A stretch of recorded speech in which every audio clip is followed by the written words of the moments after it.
The moment she touched the human, the station's core screamed. Not with sound, but with something deeper. Every system flickered. Every sensor spiked. And every alien in the cantina felt it a ripple through reality itself. Maya froze. Her antenna flared so violently they hurt. She hadn't even sat down yet. And already something was wrong. The dare had been simple. Too simple. Sit beside the human, Helix had said, his voice full of mock bravery. One full meal cycle. No flinching. Laughter had followed. Nervous, sharp. Because everyone knew what humans were. Deathworlders. Creatures from a planet where the air burned, the oceans crushed, and even the smallest organisms could kill. A species that survived not because the universe was kind, but because they refused to die. Most species avoided them. Some feared them. None truly understood them. Maya had always hated none. So she stood. I'll do it. The table went silent. Helix leaned forward, eyes glinting. Just sitting? Or are you actually going to talk to it? Maya smiled, her blue skin darkening with amusement. I'll talk. That got a reaction. Because talking meant engagement. And engagement meant risk. Now, as she stood beside the human's table, that confidence felt thinner. Ryan sat alone. Not intimidating. Not monstrous. Just quiet. Dark hair fell across his forehead as he studied a glowing data pad. His posture was relaxed, almost soft. No visible weapons. No aggressive signals. Nothing about him matched the reports, which somehow made it worse. Seat taken? Maya asked. Ryan looked up and smiled. Not at all. Warm. That was the first impossible thing. Humans weren't supposed to feel warm. She sat. The moment her body settled into the chair, her antenna twitched. A faint pulse brushed her senses. Like static. Gone before she could focus.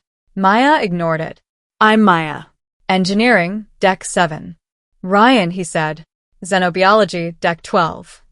He closed his data pad fully. Gave her his full attention. That was the second impossible thing. You're Zenthari, right? He asked. Maya blinked. Yes. You perceive electromagnetic fields, Ryan continued, almost excited. Your species evolved during constant ion storms. Your neural lattice adapted to interpret energy like a language. Maya stared at him. You studied us? Of course. No hesitation. No arrogance. Just curiosity. That was the third impossible thing. The conversation should have been awkward. It wasn't. Ryan asked questions. Not shallow ones. Not polite ones. Real ones. How do you filter overlapping signals? Does emotional stress affect your perception bandwidth? Do you feel energy or translate it? Maya found herself answering, then explaining, then enjoying it. Minutes passed. Her crew's stares faded into background noise. Because something strange was happening. The human wasn't dominating the conversation. He was building it, like a bridge. And then, Maya felt it again. That pulse. Stronger this time. Her antenna lifted involuntarily. Ryan noticed. Something wrong. I don't know. The energy around him. It didn't behave normally. It wasn't just biological electricity. It wasn't just neural activity. It was layered. Complex. Like multiple signals overlapping in ways that shouldn't exist. Maya leaned slightly closer, trying to isolate it. Trying to understand. Your field, she murmured. It's strange. Ryan tilted his head. Strange how? I can't map it properly. That shouldn't be possible. Zenthari perception was precise, reliable, absolute. And yet, when she focused on Ryan, the readings blurred, shifted, changed, like they didn't want to be understood. Across the room, Helix leaned toward the others. Something's off, he whispered. Because the human wasn't reacting like expected. No tension. No threat. Just calm. Too calm. Maya reached out. Slowly. Carefully. Her fingers hovered just above Ryan's wrist. I need to test something, she said quietly. Ryan didn't pull back. Didn't question. Go ahead. Trust. Immediate.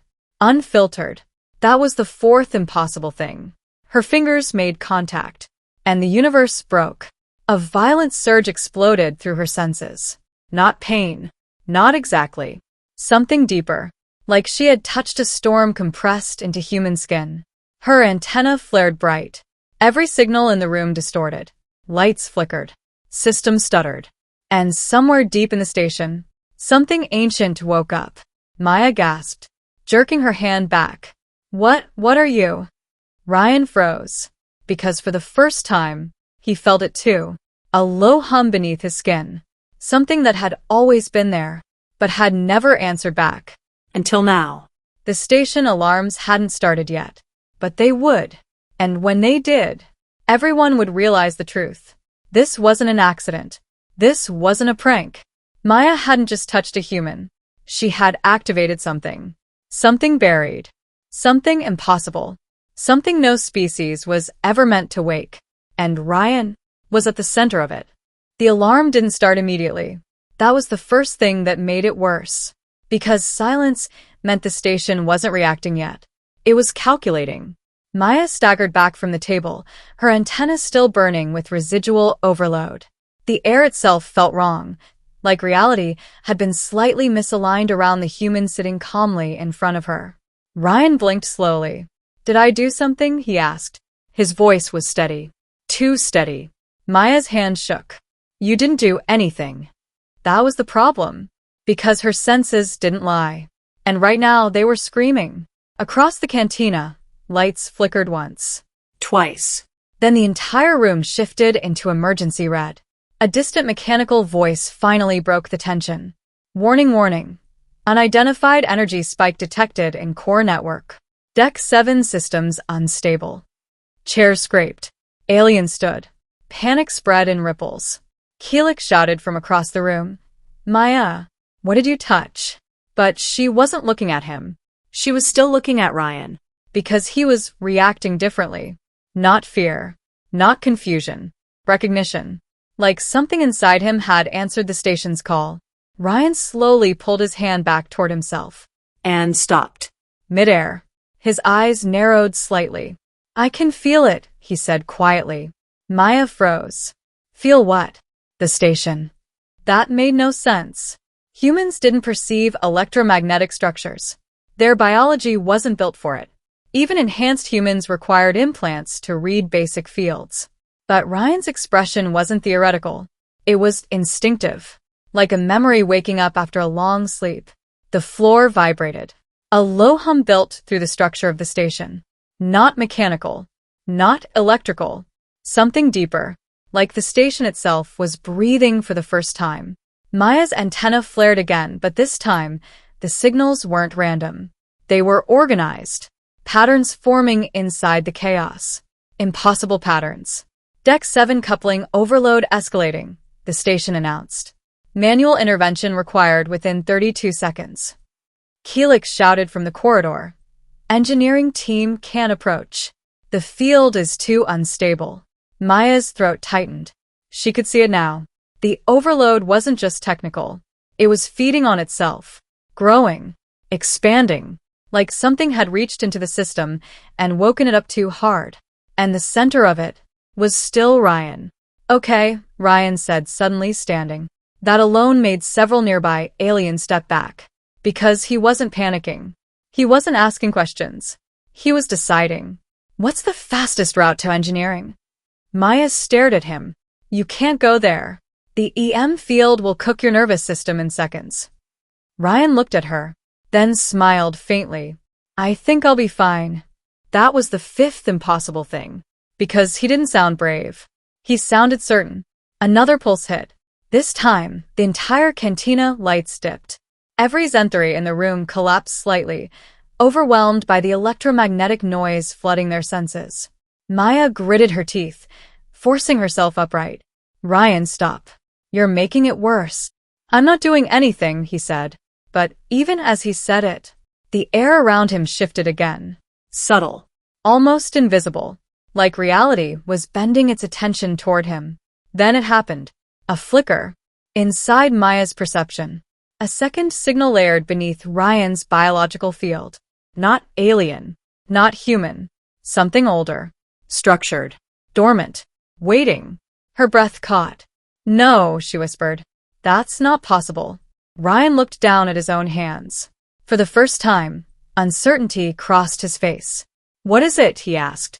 Maya stepped forward despite herself, her antenna trembling violently. You're not just generating EM noise, she said slowly. You're resonating with the station's core architecture. Ryan frowned. I don't even know what that means. It means, Maya said, voice breaking slightly, the station is responding to you. A massive jolt hit. The station lurched. Warning systems screamed louder. Core synchronization failure imminent. The floor beneath them lit up with flowing circuit lines, visible now even to non-Zenthary species. Energy pathways activating across the structure, like veins awakening. And Ryan took a step back.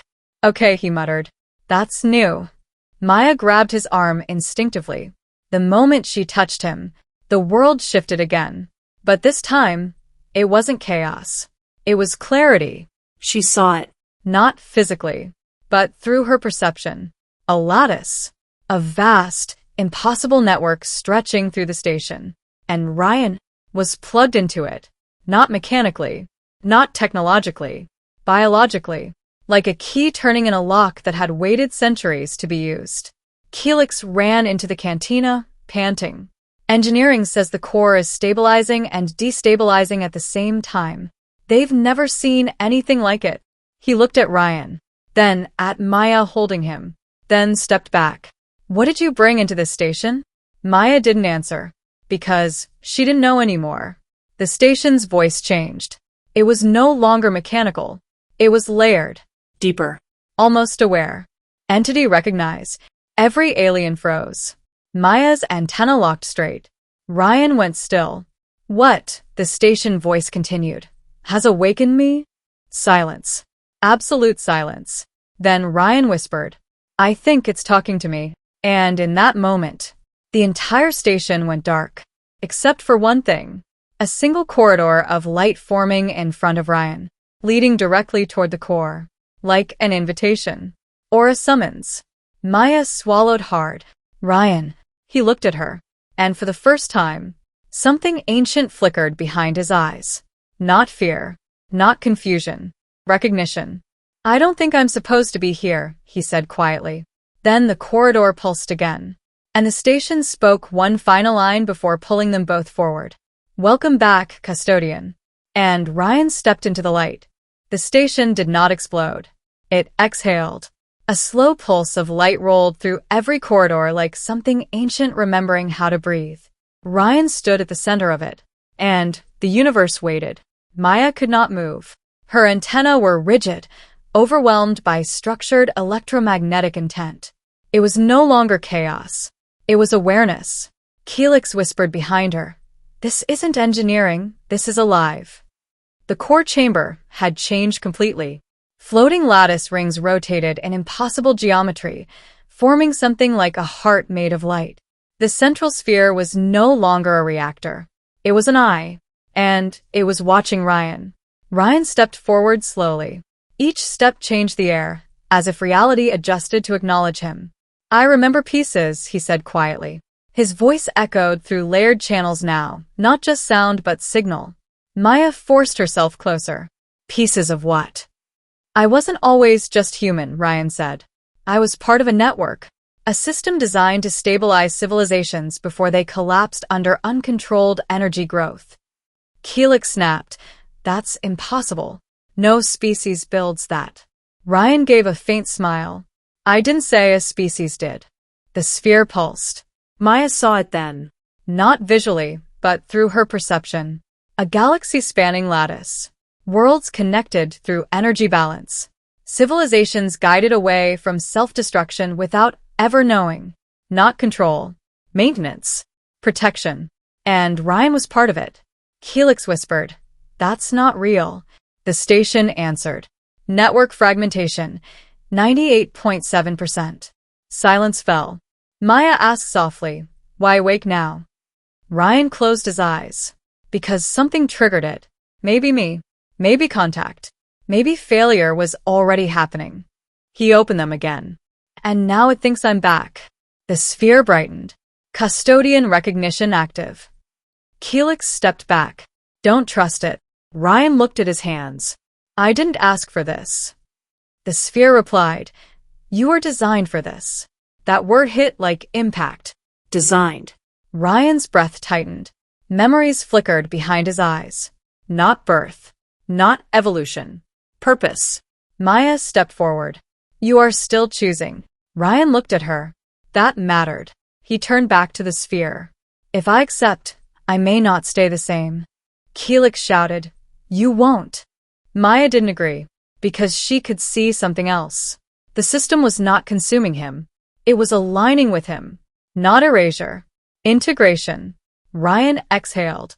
Then I choose on my terms. The sphere paused. Conditional acceptance detected. Maya's antenna lowered. It's listening. Ryan raised his hand, but stopped before touching the core. I will not be controlled, he said. The chamber stilled. Then the station responded. Custodian autonomy acknowledged. The lattice shifted. Not chains. Support.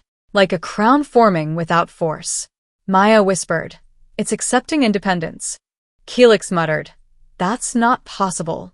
Ryan lowered his hand. The pressure eased. Balance returned. The station was not fully awake anymore. It was aware. And guided. Ryan looked at Maya. I think I understand now. And I think I'm going to be busy. Across distant systems, dormant networks flickered faintly. Helix asked, what now?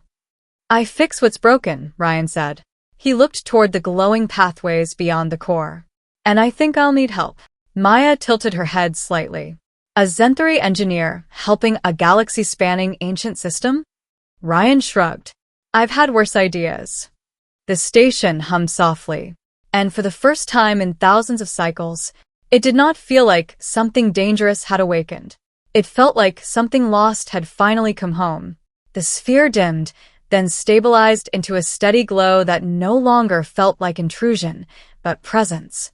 Maya realized her antenna no longer burned. The field had adapted to her biology instead of overwhelming it. That alone was impossible. You're changing it, she said softly. Ryan shook his head. No. It's changing with me. Helix looked between them. So, what happens if more nodes wake up? Ryan stared into the depth of the chamber. Then the network stops being a myth. A distant vibration rolled through the station, like a ripple across water that stretched far beyond sight. Somewhere in the dark between stars, something else answered. Not a signal, a response. Maya felt it too. There are more. Ryan nodded slowly. There are always more. Silence settled again, but it was no longer empty. It was filled with possibility and weight. Helix finally exhaled. So, humanity wasn't just a survivor species. Ryan gave a quiet laugh. I'm not sure humanity is what this is about. He turned slightly, looking at Maya. We're connectors. That's all I can say for now. Maya processed that. Connectors. Not conquerors. Not victims. Not even explorers. Links in something larger. The station responded again, softer now. Primary custodian stability achieved. Lights across the chamber synchronized into a calm rhythm, like a heartbeat finding balance after chaos. Maya stepped closer to Ryan again, this time without hesitation. What do we tell the cooperative? Ryan thought for a moment. Tell them the truth, he said. That they've been living next to something they didn't understand. And that it's not here to control them. Helix frowned. And will they believe that? Ryan smiled faintly. They won't have a choice soon. A new pulse moved through the network, gentle but vast. Far beyond the station, dormant systems began to align in faint synchronization. Not activation. Recognition. Maya felt it like a second heartbeat beneath reality. For the first time, she didn't feel fear. She felt scale. You really are dangerous, she said quietly. Ryan glanced at her. How? Maya's antenna tilted. Because you make the universe respond. A soft silence followed that truth. Then Ryan looked back into the light. Then I guess we'll have to be careful how we speak to it.